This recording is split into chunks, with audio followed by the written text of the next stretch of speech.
از 8000 تا 65000 سومانی جریمه برای واردات، فروش، ترغیب لباس‌های با فرهنگ ملی بیگانه، این چنین در جای‌های جمعیتی پوشیدن چنین لباس‌ها.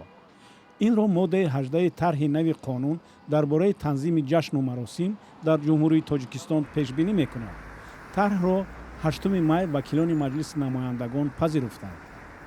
معیاری منع کننده وجود دارد که طبق ماده 481 دیگر کردار و دیگر حقوق ویرانکنی مأموری هنگام رعایت نکردن طلبات قانونگذاری جمهوری تاجیکستان درباره تنظیم جشن و مراسم کردار حقوق ویرانکنی مأموری پیشنهاد شده است. این منع شدگی از خلاص. در مجموع برای رعایت نکردن طلبات این قانون برای شخصان واقعی 7920 و برای شخصان منصبدار 39600 سومانی جریمه پیش بینی می‌کند.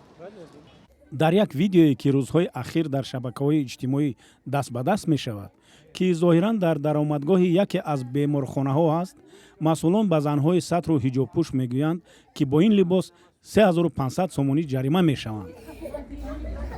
بگی می قفانت سیونی مزور پول انجام میوی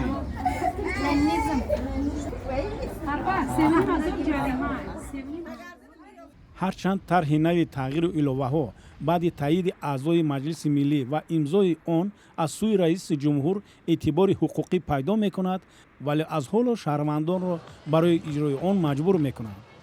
اما این قانون و قانونگذاری دیگر تاجیکستان مقرر نکرده است که منظور از لباس‌های با فرهنگ ملی بیگانه چیست. لباس ملی ما هر وقت تغییر می‌یافت و الیمنت‌های گوناگونی وارد می‌شدند.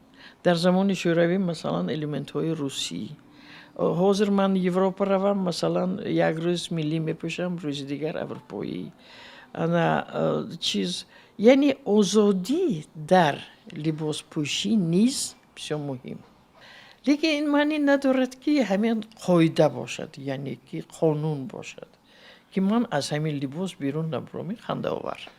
کارشناسان میگویند ظاهراً منظور قانون از لباس ملی پوشش زنها است، هرچند در خود قانون اشاره به این نیست.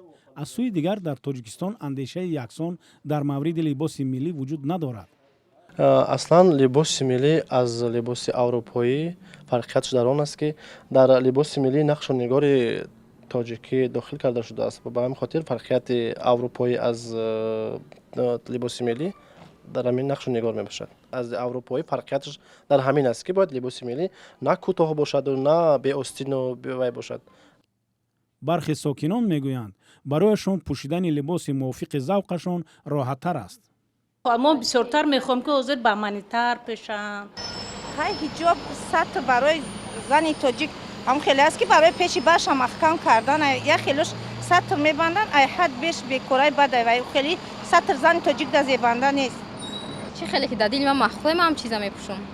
هر آدم با خواست دل خودش لباس میپوشه.